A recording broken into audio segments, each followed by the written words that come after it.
하나님의 말씀은 이사야 40장 12절에서 17절의 말씀입니다. 누가 손바닥으로 바닷물을 헤아렸으며 뼘으로 하늘을 재었으며 땅의 티끌을 되에 담아 보았으며 명층으로 산들을 간층으로 작은 산들을 달아 보았으리야. 누가 여호와 신을 지도하였으며 그의 모사가 되어 그를 가르쳤으리야. 그가 누구로 더불어 의논하셨으며 누가 그를 교훈하였으며 그에게 공평의도를 가르쳤으며 지식을 가르쳤으며 통다리도를 보여주었느뇨. 보라, 그에게는 열방은 동이 한 방울 물 같고 저울이 적은 티끌 같으며 섬들은 떠오르는 연지 같으니 레바논 짐승들은 번제 소용에도 부족하겠고 그 삼림은 그 화목 소용에도 부족할 것이라. 그 앞에는 모든 열방이 아무것도 아니라 그는 그들을 없는 것 같이 빈 것 같이 여기시느니라. 아멘. 할렐루야. 서로의 평강의 복을 기원하는 마음으로 샬롬 인사 나누시기 바랍니다. 샬롬. 샬롬. 토요 새벽 기도에 잘 나오셨습니다. 우리가 새벽 시간에 이사야 말씀을 쭉 상고해 가고 있습니다. 이사야는 전체가 66개의 장으로 구성이 되죠. 그게 전반부와 후반부 두 부분으로 나눠볼 수가 있는데, 전반부가 1장부터 몇 장까지라고요? 39장까지. 후반부가 40장부터 66장까지. 전반부가 전부 몇 개의 장이 되는 거예요? 39개의 장. 후반부가 몇 개의 장입니까? 27개의 장. 도합 66장으로 되어 있습니다. 무엇을 연상시키죠? 여러분이 들고 계신 성경책이 전체가 66권인데 구약이 몇 권이에요? 39권, 신약이 27권. 형태상으로만 같을 뿐만 아니라 내용상으로도 이사야의 전반부는 하나님의 거룩하심을 증거합니다. 후반부는 하나님의 사랑이심을 증거하죠. 전반부는 그래서 인간이 죄와 하나님의 거룩하심이 만날 때 심판이 임할 것을 경고하죠. 전반부는 심판이 주제입니다. 유다 백성들이 범죄하여 하나님께 심판을 받게 될 것을 경고하면서 돌이키라, 하나님께로 돌이키라 라고 하는 메시지가 전반부를 이루고 있는 주제라면, 후반부는 심판받은 하나님의 백성들에게 회복을 약속하시면서 위로하라, 내 백성을 위로하라 하는 메시지가 후반부에 흐르고 있습니다. 1절 말씀, 이사야 40장 1절 말씀을 다시 보시면 이사야 40장 1절 한번 같이 읽겠습니다. 시작. 너희 하나님이 가라사대 너희는 위로하라, 내 백성을 위로하라. 그렇게 이사야의 후반부가 시작이 되고 있습니다. 마치 신약이 하나님의 사랑이심을, 하나님이 어떻게 우리를 사랑하셔서 우리를 구원하시고 그리고 마침내 하나님의 형상을 닮아 우리를 회복시키실 것인지, 완성을 향하여, 컨서메이션을 향하여 어떻게 우리를 변화시켜 나아가시는지를 증거하는 기쁜 소식이 신약에 담겨 있는 것과 같이 이사야의 후반부도 하나님의 사랑이심이 우리 죄에도 불구하고 어떻게 우리를 회복시키시고 하나님의 영광과 형상을 닮아 우리를 변화시켜 나가시는지에 대한 회복의 약속, 회복의 소망을 주시면서 이제는 위로하라, 내 백성을 위로하라 하는 메시지가 후반부에 나오고 있습니다. 근데 우리가 질문을 할 수가 있죠. 과연 죄로 왜곡되고 죄로 훼손된 인간과 만물이 과연 회복될 수가 있을까? 창조 본연의 질서로 회복될 수가 있을까? 인간은 하나님의 형상을 닮아, 세상은 하나님의 나라를 닮아 과연 회복이 될 수가 있을까? 그런 능력이 하나님께 있으신가? 하나님의 사랑이심은 알겠는데 과연 하나님이 만유를 회복하시는 능력이 있으신가? 라는 질문과 도전에 대하여 이사야 선지자는 하나님은 창조주 하나님이시다, 하나님은 지존무상하신 하나님, 무한광대하신 하나님, 전지전능하신 하나님이셔서 능히 만유를 회복하시고도 남음이 있다라고 하는 사실을 이사야는 이 후반부에서 증거하고 있습니다. 그래서 오늘 본 말씀해 보시면 12절에 이런 말씀이 나오지 않습니까? 12절 우리 같이 읽겠습니다. 이사야 40장 12절 말씀 시작. 누가 손바닥으로 바닷물을 헤아렸으며 뼘으로 하늘을 재었으며 땅의 티끌을 되에 담아 보았으며 명층으로 산들을 간층으로 작은 산들을 달아 보았으리야. 의문문이죠. 수사 의문문입니다. 뭘 말하는 겁니까? 그렇게 하실 수 있는 분은 하나님 한 분밖에 없다. 하나님 한 분 외에는 그리 하실 수 있는 분이 없다. 그것을 증거하고 있습니다. 하나님은 얼마나 위대하신 하나님이신지, 무한광대하셔서 우리가 태평양을 가끔 바라보게 되면 정말 바다가 넓다, 우리 시야에 들어오는 저 멀리 있는 수평선, 그것도 그 물의 양이 그리고 수역이 엄청나게 넓고 많은데 그건 정말 태평양 중에서도 극히 일부분만을 우리가 바라보고 있는 것뿐이죠. 태평양이 얼마나 넓습니까? 그런데 하나님은 얼마나 위대하신지 그 태평양의 모든 물을 무엇으로 달아보신다고요? 손바닥으로. 하나님은 손바닥으로 바닷물을 헤아리십니다. 하늘이 얼마나 푸르고 넓습니까? 창공이죠. 그러나 하나님은 그 넓은 하늘을 뼘으로 재십니다. 하나님은 얼마나 크고 위대하신지, 광대하신지, 하나님은 저 히말라야 산맥, 에베레스트 산, 큰 산들을 하나님이 가지고 계신 명칭으로, 명칭은 큰 저울을 말해요. 명칭으로, 그리고 가까이 있는 캘리포니아의 작은 산들, 물론 높은 산이지만 에베레스트 산에 비하자면 작은 산들을 하나님이 가지고 계신 간칭은 작은 저울을 말해요. 그 저울로 달아보신다. 다시 한번 12절 보시면 누가 손바닥으로 바닷물을 헤아렸으며 뼘으로 하늘을 재었으며 땅의 티끌을 되에 담아 보았으며 명칭으로 산들을 간칭으로 작은 산들을 달아 보았으리야. 하나님이 그러하시다는 거죠. 과연 그러할까? 낮고 미천한 우리들은 그 하나님의 무한광대하심을 다 헤아릴 수가 없습니다. 측량할 수가 없어요. 근데 이렇게 한번 생각을 해보세요. 지상에서 쏘아올린 로켓가 계속 대기권을 날아오르고 마침내 대기권을 뚫고 저 우주 높이 날아오른단 말이에요. 그래서 인공위성에서 지구 사진을 찍어다가 우리에게 보여주면 참 지구는 총천연색입니다.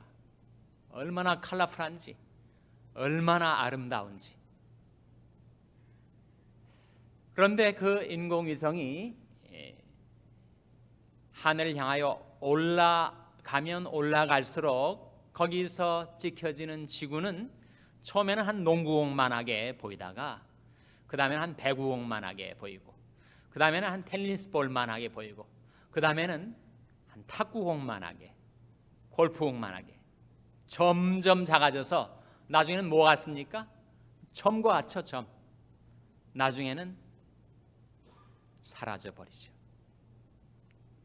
하물며 지존무상하신 하나님이 바라보실 때 그 하나님은 태평양 아무리 그렇게 많은 것 같아도 손바닥으로 그 바닷물을 헤아리시고 뼘으로 하늘을 재시고 지구에 있는 그 높고 큰 산들을 하나님이 가지고 계신 저울로 달아보시는 하나님.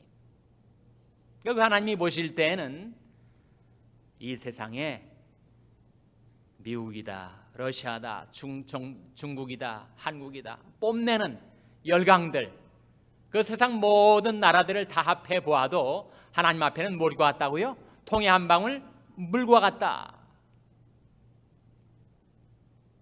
15절 말씀 같이 읽겠습니다. 15절 말씀 같이 읽겠습니다. 시작. 보라, 그에게는 열방은 통에 한 방울 물 같고 저울이 적은 티끌 같으며 섬들은 떠오르는 먼지 같으니. 보라, 그에게는 열방은 통에 한 방울 물과 같습니다. 여러분, 태평양이 그렇게 넓은데 거기에 물 한 방울 얼마나 작은 거예요?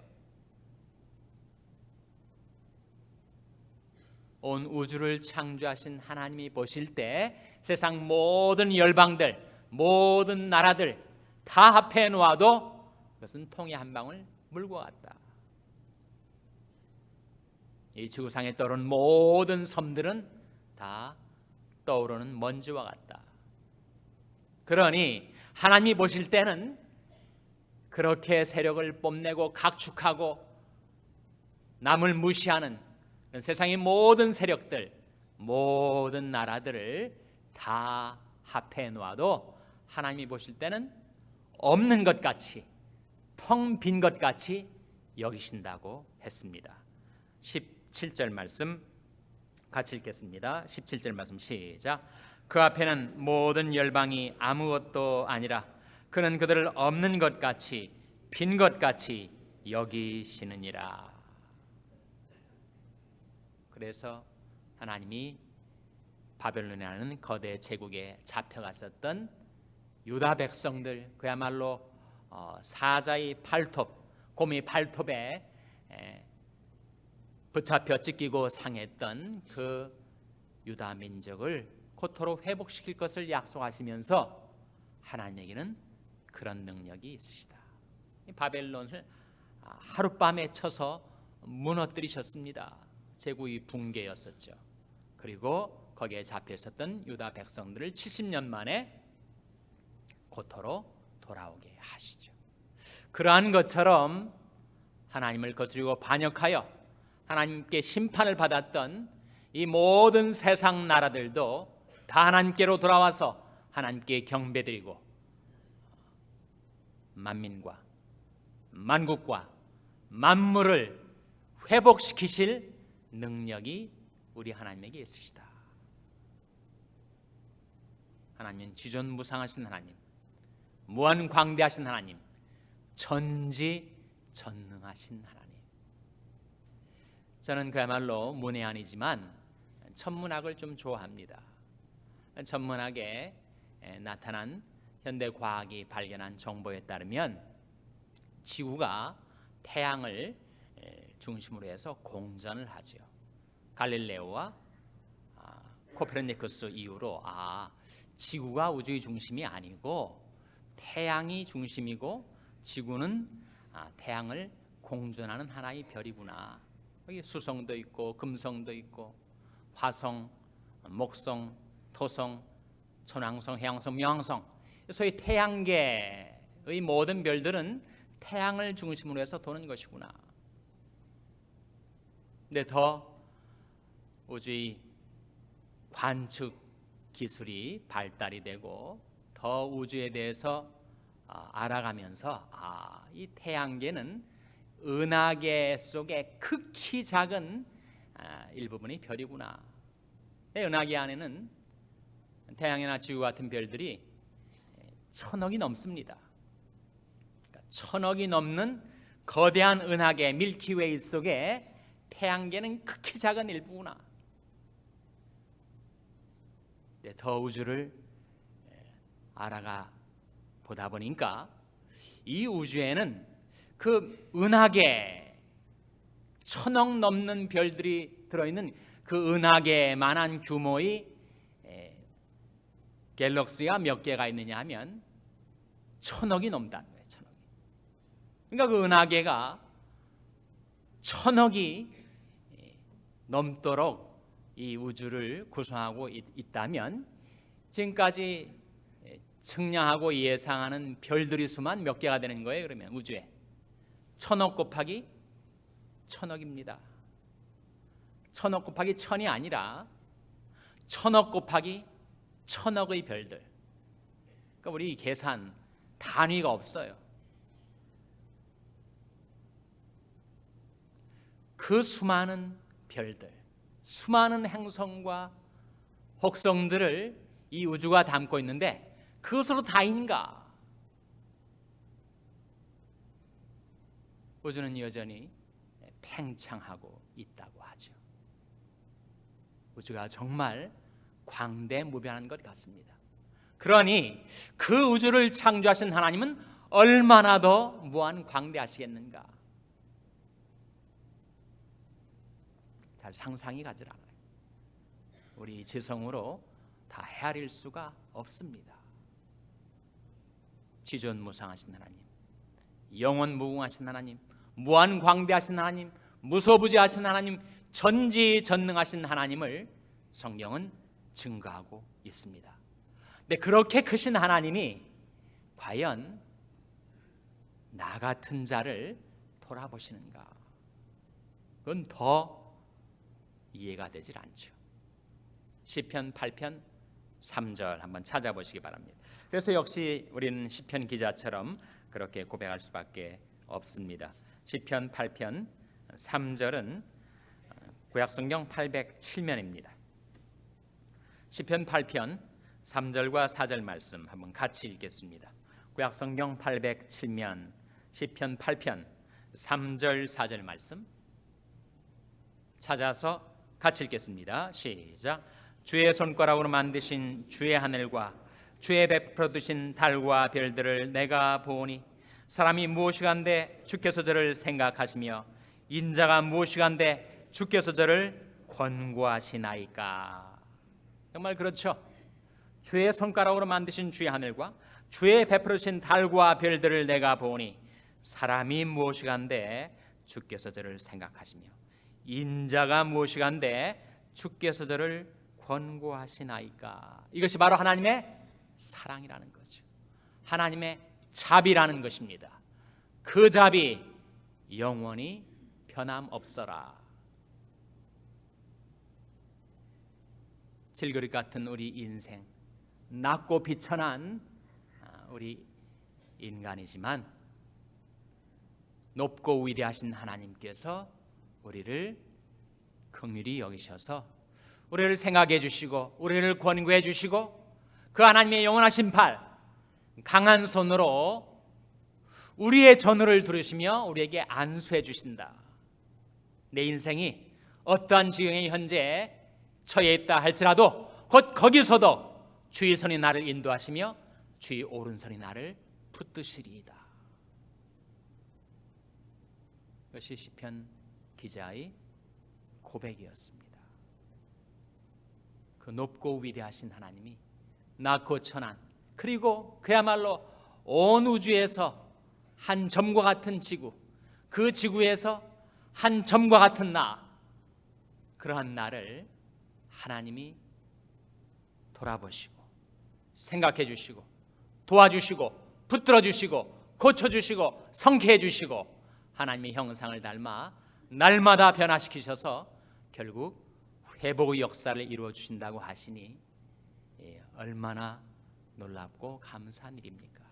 시편 139편 5절 10절 찾아보시기 바랍니다. 시편 139편 5절과 10절 말씀. 구약성경 903면 시편 139편 5절 말씀과 10절 말씀, 그 말씀을 여러분 의지하시기 바랍니다. 여러분이 약해질 때 마음도 약해지고 몸도 병들고 마음과 욕심이 정말 약해졌을 때 그때 여러분이 붙드시고 의지할 말씀이 바로 이 말씀입니다. 시편 139편 5절 같이 읽겠습니다. 시작. 주께서 나의 전우를 들으시며 내게 안수하셨나이다. 주께서 나의 전우를 들으세요. 그리고 내게 천지를 창조하시던 그 권능의 손을 내게 얹어 주신단 말이에요. 내 환부에, 내 환처에 주께서 나의 전우를 들으시며 내게 안수하셨나이다. 10절 같이 읽겠습니다. 10절 시작. 곧 거기서도 주의 손이 나를 인도하시며 주의 오른손이 나를 붙드시리이다. 내가 어떤 형편에 처했든지 곧 거기서도 주의 손이 나를 인도하시며 주의 오른손이 나를 붙드시리이다. 거기에 우리의 회복의 약속이 있습니다. 회복의 소망이 있어요. 높고 위대하신 하나님이 낮고 미천한 나 같은 자를 돌아보시고 도와주시다니. 여러분, 모든 세상 사람들이 이걸 다 믿지 못합니다. 믿지 못하니까 그 하나님의 사랑을 체험하지 못하는 거죠.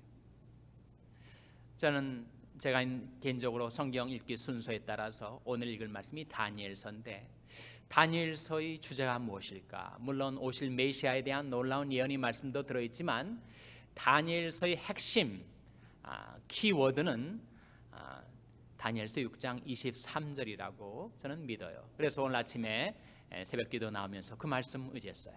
그렇구나. 다니엘이 이런 놀라운 하나님의 구원의 능력을 체험할 수 있었던 것은 바로 다니엘이 이러했기 때문이었구나. 다니엘서 6장 23절 한번 펴보시기 바랍니다.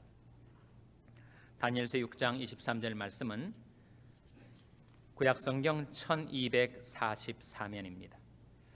구약성경 1244면 다니엘서 6장 23절 말씀 찾아서 같이 읽겠습니다. 다니엘이 사자굴에 들어가서 죽을 뻔했다가 구사일생으로 살아나온 바로 그 직후에 왕의 반응, 그리고 다니엘이 어떻게 그 하나님의 구원의 능력을 체험하게 되었는가, 그 이유를 밝혀주고 있는 말씀입니다.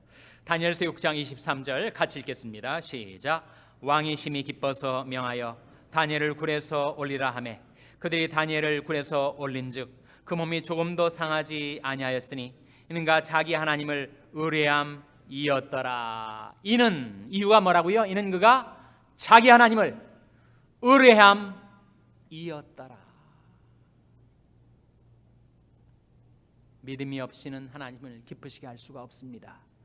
우리가 하나님을 의뢰하지 않고는 하나님의 구원의 능력을 체험할 수가 없습니다. 우리는 믿음을 통하여 하나님의 사랑과 능력을 받고 체험하게 되는 것입니다. 다니엘에게 일어났던 이 기적과 같은 일, 이 놀라운 하나님의 구원의 능력은 어떻게 그에게 부어진 것인가? 이는 그가 자기 하나님을 의뢰함이었더라. 여러분은 여러분이 하나님, 여러분 각자 여러분 자신이 하나님을 의뢰하며 사십니까? 그 하나님이 얼마나 지존무상하시며 얼마나 무한광대하시며 얼마나 전지전능하신 하나님이신지를 의뢰하며 살아가십니까? 그 하나님의 사랑, 그 하나님의 긍휼과 자비를 날마다 의뢰하며 살아가십니까? 다니엘처럼 저와 여러분도 자기 하나님을 의뢰함으로 하나님이 놀라운 사랑과 능력을 체험하며 날마다 하나님을 찬송하며 살아가게 되시기를 주님의 이름으로 축원합니다. 기도하시겠습니다. 오늘 말씀 기억하며 하나님, 저희들이 하나님의 능력과 자비를 의뢰하며 살게 주시옵소서. 기도하시기 바랍니다. 우리 자녀들을 위해서 기도할 때 하나님, 저희 자녀에게 하나님을 의뢰하는 믿음을 주시고 하나님의 자비를 체험하며 살게 주시옵소서. 기도하시기 바랍니다. 병사에 있는 연약한 지체들을 위해서 기도해 주실 때 하나님, 저희 연약한 지체들이 하나님을 의뢰하여 하나님의 치료의 능력을 체험하게 주시옵소서. 기도해 주시기 바랍니다. 우리 샬롬 교회를 위해서 기도할 때 하나님, 저희 샬롬 교회를 불쌍히 여기셔서 주께서 이 교회의 전우를 두르시며 친히 안수하여 주시옵소서. 곧 거기서도 주의 손이 이 교회를 인도하시며 주의 오른손이 이 교회를 붙들어 인도하여 주시옵소서. 위하여 기도해 주시기 바랍니다. 여러분이 생업을 위해서 기도하시고 소중한 사람들의 선교 사역을 위해서 기도해 주시기 바랍니다. 하나님, 저희들 성령으로 충만케 하셔서 사명 감당케 하여 주시옵소서. 이런 제목들로 우리 합심해서 기도하겠습니다.